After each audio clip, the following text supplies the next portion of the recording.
Muy bien amigos, continuamos con más Mundo Ardose. En el bloque pasado hablamos del conflicto en Medio Oriente y los nuevos intentos por alcanzar un acuerdo de paz. Y en este quisiera comenzar hablando del presunto acercamiento entre Estados Unidos y Rusia.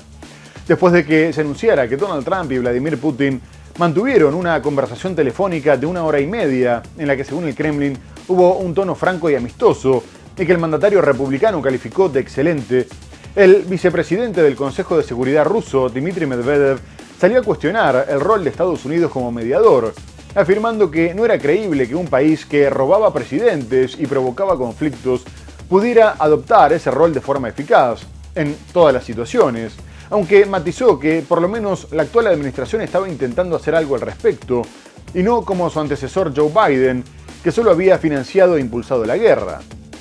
Y quien también se mostró escéptica con los resultados de las conversaciones con Rusia fue la alta representante de la Unión Europea para la Política Exterior, Kaja Kallas, teniendo en cuenta que elogiaba la heroica batalla que Irán estaba librando contra Estados Unidos.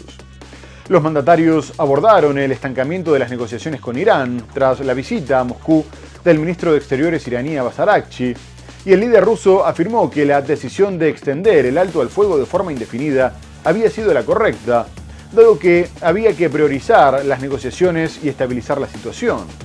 A su vez afirmó que la ofensiva militar contra Irán tuvo consecuencias nefastas y advirtió que una eventual operación terrestre era completamente inaceptable y peligrosa, por lo que estaban decididos a apoyar firmemente los esfuerzos diplomáticos, y aprovechó para presentar propuestas sobre la cuestión nuclear.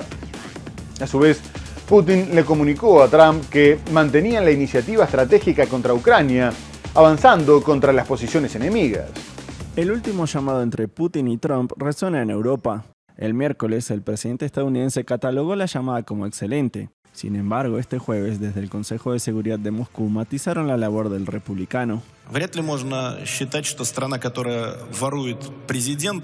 No es justo suponer que un país que roba presidentes y provoca conflictos como este pueda actuar como mediador eficaz en todas las situaciones. Detuve 9 o 10 guerras, todos sabemos lo que eso significa, palabras de un famoso político actual. El problema es que casi todos estos conflictos se han reanudado, pero no puedo negar otra cosa. Al menos la actual administración estadounidense, la de Donald Trump, está intentando hacer algo al respecto. Recordemos la anterior administración demócrata de Biden, simplemente impulsó la guerra y financió el conflicto al máximo. Incluso en la comunicación entre líderes se habló sobre la posibilidad de montar una tregua para el 9 de mayo, día de la victoria contra la Alemania nazi en 1945. Respecto a un acuerdo duradero, la alta diplomática de la Unión Europea, Kaja Kallas, dijo que las conversaciones están estancadas, y también fue escéptica sobre el valor de las charlas entre Washington y Moscú. Well, the Ukraine peace talks are really stalling. Actually, there is nothing happening. Bueno, las conversaciones de paz en Ucrania están realmente estancadas. De hecho, no está pasando nada. Por supuesto, cuando vemos estas llamadas entre el presidente estadounidense Donald Trump y el presidente ruso Vladimir Putin, y luego siempre, ya saben, hay muchas preguntas sin respuesta, considerando que Rusia está elogiando abiertamente la heroica batalla que Irán está librando contra Estados Unidos.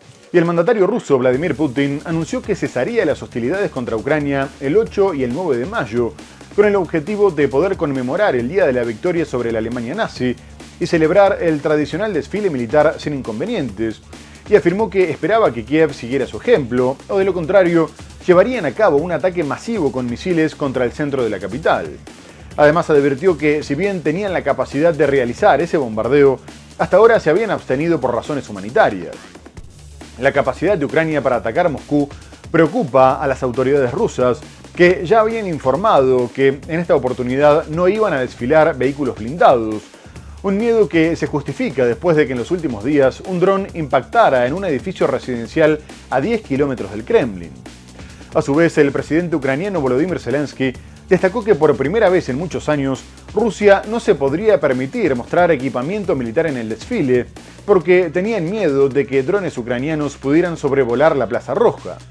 No obstante, Zelensky anunció una tregua del 5 al 6 de mayo, dejando en manos de Moscú la posibilidad de extenderla, porque consideraban que la vida humana tenía un valor incomparablemente mayor que cualquier celebración, y comunicó que a partir de ese momento actuarían de forma recíproca. Más tarde denunció el cinismo de Rusia por lanzar ataques antes de la tregua, aunque Ucrania hizo lo mismo, mientras que el campo de batalla permanece sin cambios importantes, aunque el Instituto para el Estudio de la Guerra aseguró que Rusia había perdido territorio en abril, unos datos que son cuestionados. Rusia anunció el lunes una tregua unilateral con Ucrania el 8 y 9 de mayo con motivo de las conmemoraciones de la victoria soviética en la Segunda Guerra Mundial y amenazó con lanzar un ataque masivo con misiles contra Kiev si Ucrania la violaba. Así lo informó el Ministerio de Defensa ruso en MAX, un servicio de mensajería respaldado por el Kremlin. Ucrania, sin embargo, respondió declarando su propio alto el fuego a partir de la medianoche del 5 de mayo, al asegurar que el anuncio ruso no era serio.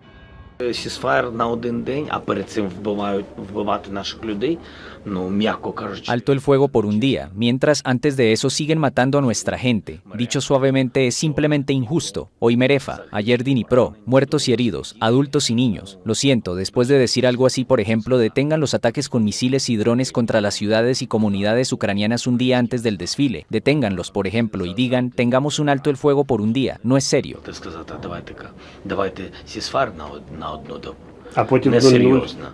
Ataques rusos mataron el lunes a 9 personas en toda Ucrania, según funcionarios de ese país, mientras que un dron ucraniano se estrelló contra un edificio residencial en Moscú. Rusia perdió en abril más territorio del que ganó en Ucrania por primera vez desde la contraofensiva ucraniana de mediados de 2023, según un análisis de la AFP basado en datos del Instituto para el Estudio de la Guerra. Pese a que los combates en el frente alcanzaron una situación cercana al estancamiento, en los últimos meses han continuado sin tregua ataques intensos y mortales, en su mayoría por drones. Esta nueva disputa entre Moscú y Kiev se produce en momentos en que Estados Unidos centra su atención en el conflicto en Oriente Medio después de los esfuerzos diplomáticos para poner fin a la guerra en Ucrania. Mientras tanto, Rusia continúa perdiendo influencia con el acercamiento de Armenia a la Unión Europea, en un claro giro de Ereván después de que Moscú se negara a salir en su defensa tras la ofensiva de Azerbaiyán, con la que se hizo con el control de Nagorno-Karabaj. En este contexto, el bloque comunitario llevó a cabo su primera reunión bilateral y presentó al país como un cruce de caminos para el transporte de mercancías de China e hidrocarburos de Asia Central, convirtiéndose en un nudo regional para nuevas rutas comerciales globales, como alternativa a Rusia e Irán. Además, la presidenta de la Comisión Europea, Ursula von der Leyen, destacó que el primer ministro Nikol Pashinyan había apostado valientemente por la paz con Azerbaiyán, por lo que querían demostrarle que la paz traía prosperidad, prometiendo invertir en la construcción de infraestructura para el transporte de mercancías e hidrocarburos, conectar su mercado digital con la red europea y apoyar proyectos en materia de energías renovables e independencia energética. El Parlamento armenio ya votó a favor de iniciar el proceso para formar parte de la Unión Europea, lo que generó el recelo del Kremlin, y Vladimir Putin le aclaró a Nikol Pashinyan que si terminaban ingresando al bloque como miembros plenos, ya no podrían formar parte de la Unión Económica Eurasiática, al tiempo que le recordó que los armenios estaban pagando por el gas ruso menos de la tercera parte que los europeos. Los armenios siempre fueron muy cercanos a Moscú y los intentos del mandatario de dar un fuerte giro en sus alianzas se pondrá a prueba en las elecciones legislativas del 7 de junio. En Ereván, un apretón de manos que simboliza una alianza entre el primer ministro armenio, a la derecha, y los líderes europeos. El acercamiento se confirma. Armenia puede convertirse en un centro neurálgico regional para las nuevas rutas comerciales mundiales, especialmente en el ámbito crucial de las materias primas esenciales, y Europa está dispuesta a apoyarles. El objetivo de los europeos, contrarrestar la influencia de Rusia, aliado histórico de Armenia y del que Ereván busca distanciarse. El punto de quiebre fue la inacción del Kremlin ante las ofensivas de Azerbaiyán en 2021 y 2022, y posteriormente durante la reconquista de Nagorno-Karabaj en 2023. Como resultado, Ereván se vuelve hacia Bruselas. El año pasado, el Parlamento armenio votó a favor de iniciar el proceso de adhesión a la Unión Europea, una decisión aplaudida por el presidente francés. Armenia ha tomado la decisión, en cierto modo, de la mayoría geopolítica de salir de este obstáculo y volverse hacia Europa. Nosotros, los franceses, no podemos hacer como si eso no existiera. Debemos aceptar esa elección y comprometernos con ella. Pero este giro irritó a Moscú. Esto debe quedar claro, hay que decirlo con honestidad y sin rodeos, como se suele decir, sin ambigüedades. Es imposible formar parte a la vez de la Unión Aduanera de la Unión Europea y de la Unión Económica Euroasiática. Otro problema es que Armenia sigue siendo muy dependiente, sobre todo en lo que respecta a sus infraestructuras energéticas, gestionadas en gran medida por empresas rusas. Por otra parte, Donald Trump generó revuelo al anunciar que retiraría 5.000 soldados de Alemania y asegurara que era solo el principio, una medida que de cualquier forma es más simbólica que otra cosa, ya que la ley de autorización de defensa le prohíbe reducir el número de tropas en Europa por debajo de las 76.000. No obstante, la OTAN comunicó que estaba trabajando con Estados Unidos para entender los detalles del anuncio, mientras que los dos presidentes republicanos de las comisiones parlamentarias de las Fuerzas Armadas, del Senado y de la Cámara de Representantes, Mike Rogers y Roger Wicker, dijeron que estaban muy preocupados por la decisión del mandatario y por la mala señal que se le estaba enviando a Vladimir Putin, dado que si bien los aliados se encaminaban a gastar en defensa el 5% de su Producto Interno Bruto, la reducción prematura de la presencia estadounidense en Europa corría el riesgo de debilitar la disuasión. Sin embargo, el menos preocupado pareció ser Alemania, ya que el ministro de Defensa, Boris Pistorius, afirmó que el repliegue norteamericano no los tomaba por sorpresa y que los europeos tenían que asumir más responsabilidades en materia de seguridad, aunque el canciller Friedrich Merz comunicó que Estados Unidos también había dado marcha atrás al despliegue en Alemania de misiles de largo alcance Tomahawk, acordado en el 2024, explicando que los estadounidenses no tenían suficientes para sí mismos. A su vez, el mandatario alemán negó que estas medidas tuvieran que ver con sus críticas a Estados Unidos por la guerra contra Irán, después de que afirmara que el gobierno de Trump no tenía una estrategia, que fue una decisión desacertada y que toda la nación estaba siendo humillada por la Guardia Revolucionaria. El presidente Donald Trump advirtió el sábado que prevé reducir drásticamente el número de soldados estadounidenses en Alemania, tras un primer anuncio sobre la retirada de 5.000 efectivos. Vamos a reducir drásticamente la plantilla y la reduciremos mucho más allá de los 5.000. El viernes el Pentágono anunció la reducción de ese número de tropas para los próximos 6 a 12 meses, lo que corresponde aproximadamente al 15% de los 36.000 soldados destacados en Alemania, un país aliado miembro de la OTAN. La OTAN aseguró que está trabajando con Estados Unidos para entender los detalles de su decisión, según escribió en la red social X su portavoz Alison Hart. Trump reprocha a sus aliados europeos no invertir suficiente en seguridad y los acusa de depender en exceso de la protección militar estadounidense. También está molesto por la falta de apoyo a su ofensiva lanzada a finales de febrero contra Irán junto a Israel. Alemania anima a Europa a asumir más responsabilidad por su propia seguridad. Su gobierno acaba de anunciar un histórico aumento del gasto militar a costa de un hachazo a las partidas sociales. La OTAN también insiste en la necesidad de invertir más en defensa. La decisión de Trump de retirar tropas de Alemania llega días después de estas declaraciones del canciller alemán. Estados Unidos está siendo humillado por Irán, dijo Merz. Trump le acusa de hacer un trabajo terrible al frente del gobierno alemán. Ahora sobrevuela la amenaza que también lanzó a Italia y España de reducir su presencia militar. Acusa a ambos países de no haberle apoyado en la guerra de Irán. Pero las medidas contra Alemania no terminaron ahí, ya que Donald Trump anunció la imposición de aranceles hasta el 25% a los autos y camiones de la Unión Europea, lo que perjudica sobre todo a los fabricantes alemanes. El mandatario norteamericano justificó la medida, asegurando que Bruselas no estaba cumpliendo con el acuerdo comercial, y volvió a llamar a que comenzaran a fabricar en Estados Unidos, destacando que el sector ya había invertido en su país más de $100.000 millones en plantas que emplearían trabajadores estadounidenses. Por último, Trump se refirió al fallo de la Corte Suprema que anuló la mayoría de los aranceles que había impuesto y dijo que no solo volverían, sino que serían mucho más altos, como medida para defender la industria nacional.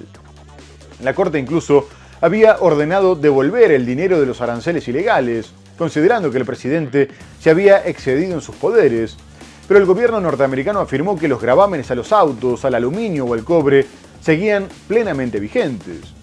La Unión Europea sigue sin ratificar el acuerdo comercial con Washington, dado que el Parlamento exige salvaguardas que permitan suspender su implementación si se los volvía a amenazar con aranceles o se ponía en riesgo su integridad territorial, como ocurrió cuando Trump reveló sus intenciones de tomar Groenlandia. Además, quieren limitar hasta marzo del 2028 este acuerdo comercial por considerar que es un mal acuerdo, dado que los estadounidenses limitarían sus aranceles hasta el 25% a cambio de que los europeos los llevaran a cero, mientras que la Comisión Europea sostuvo que era preferible este tratado a una guerra comercial. El presidente de Estados Unidos, Donald Trump, anunció el viernes que la próxima semana aumentará los aranceles sobre los automóviles y camiones procedentes de la Unión Europea. En un mensaje en su plataforma Truth Social, el mandatario consideró que el bloque no está cumpliendo con el acuerdo comercial con Washington, sin dar más detalles. El anuncio se produjo un día después de que le dijera al canciller alemán Friedrich Merz que debería de concentrarse en poner fin a la guerra de Ucrania en lugar de interferir en Irán. Gran parte de los vehículos que entran en Estados Unidos procedentes de la Unión Europea son fabricados en Alemania. El acuerdo, que se cerró a mitad del año pasado, había limitado el arancel estadounidense sobre los automóviles y las autopartes de la Unión Europea al 15%. A finales de marzo, los eurodiputados dieron luz verde al acuerdo arancelario del bloque con Trump, pero con condiciones, y el texto aún debe ser aceptado por los Estados miembros. Más de una quinta parte de las exportaciones de vehículos de la Unión Europea en 2025 fueron a Estados Unidos.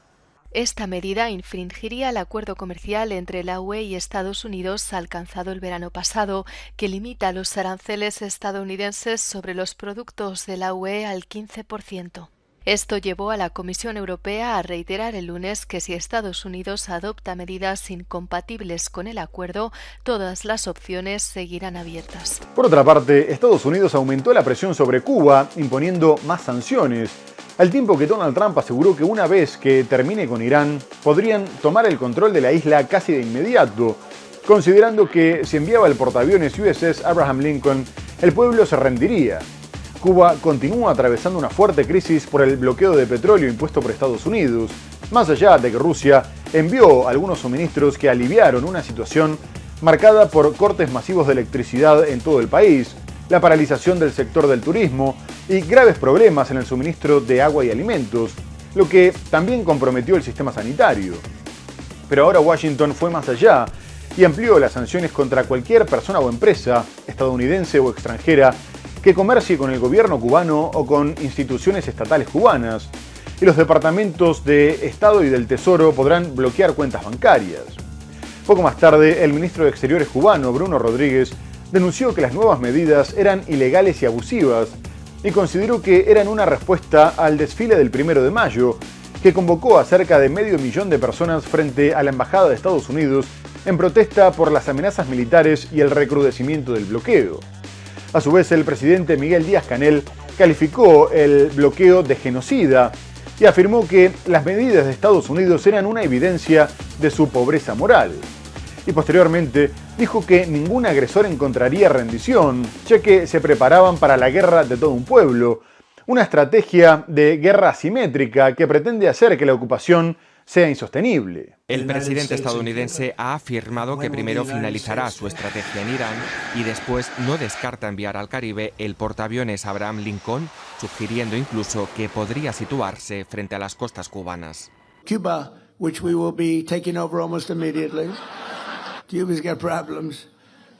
On the way back from Iran, we'll have one of our big, maybe the USS Abraham Lincoln aircraft carrier, the biggest in the world, will have that come in.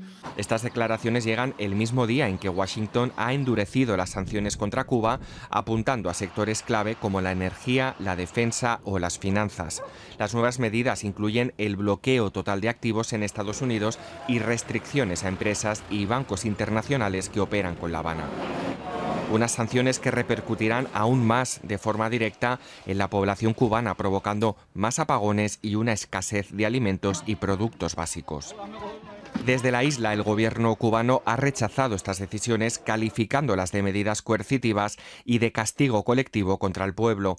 El ministro de Exteriores ha denunciado que violan el derecho internacional y ha advertido de que no lograrán intimidar al país.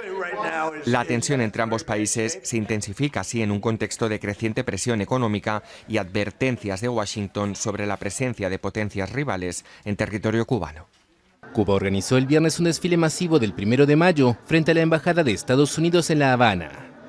Bajo la consigna La patria se defiende, el gobierno convocó a trabajadores de empresas estatales, funcionarios y miembros del Partido Comunista para denunciar las amenazas de agresión militar de su vecino.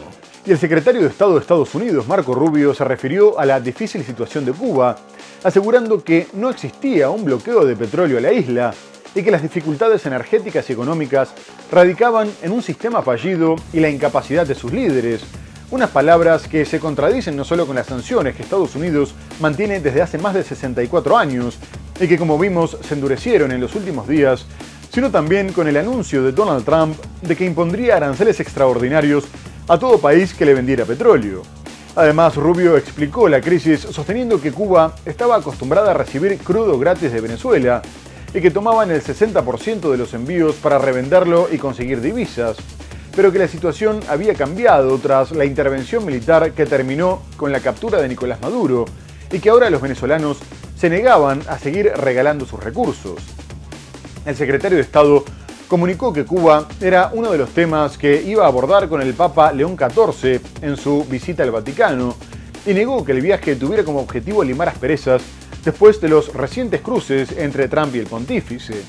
Rubio dijo que la visita estaba en la agenda desde hacía tiempo, dado que tenían muchas preocupaciones en común, como la libertad religiosa en distintas partes del mundo o la persecución de las minorías cristianas. Además, afirmó que iban a hablar sobre el envío de ayuda humanitaria a Cuba, que dijo que tenía que ser distribuida por la Iglesia Católica porque el gobierno de Miguel Díaz-Canel no se los permitía, ya que es vista como propaganda.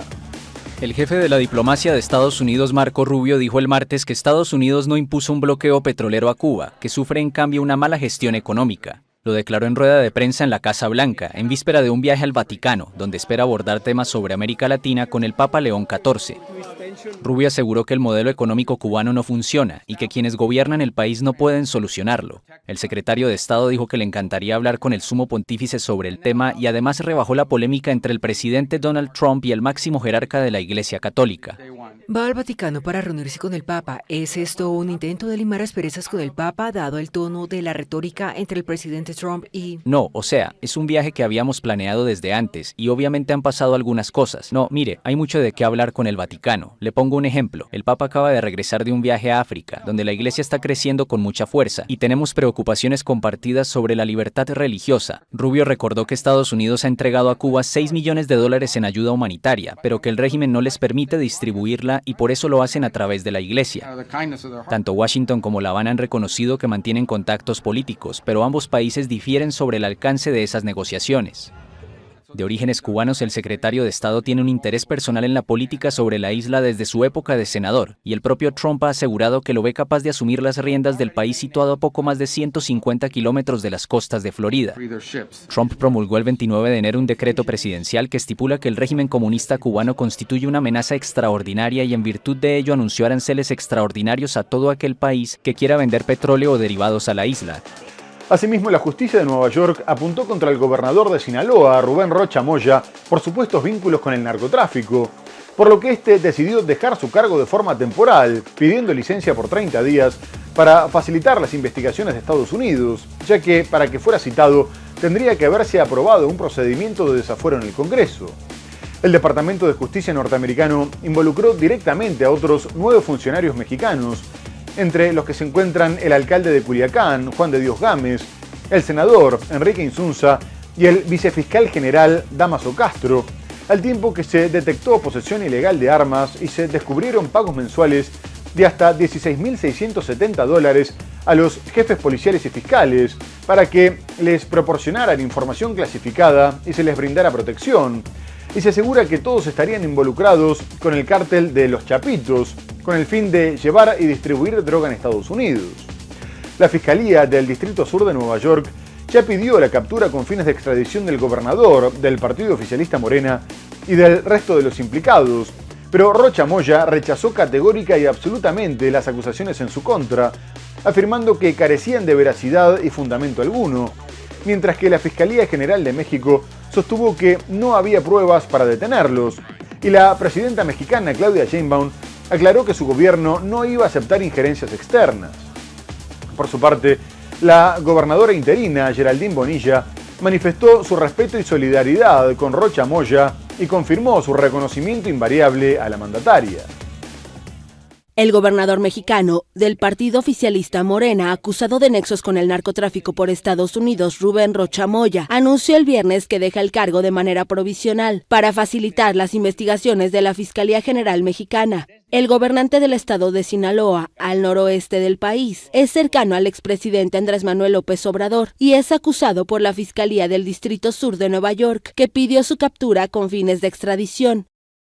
Son falsas y dolosas las acusaciones que se han vertido en mi contra. La Fiscalía estadounidense acusa al gobernador y a otros 9 políticos de haberse asociado con el cártel de Sinaloa para distribuir enormes cantidades de narcóticos en Estados Unidos. Este país transmitió al gobierno mexicano la solicitud para que Rocha Moya sea detenido junto con otros 9 políticos. Uno de ellos es Juan de Dios Gámez, alcalde de Culiacán, capital de Sinaloa, quien también comunicó que dejaba el cargo. La separación del cargo de estos funcionarios allana el camino para que sean investigados, ya que gozaban de fuero y se requería un procedimiento legislativo de desafuero para ser llamados por las autoridades.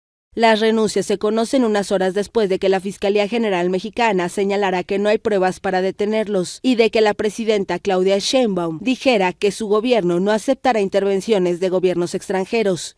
Hace casi 2 años, cuando fue detenido en Estados Unidos Ismael Mayo Zambada, uno de los jefes del cártel de Sinaloa, el nombre de Rocha Moya se vio envuelto en el caso.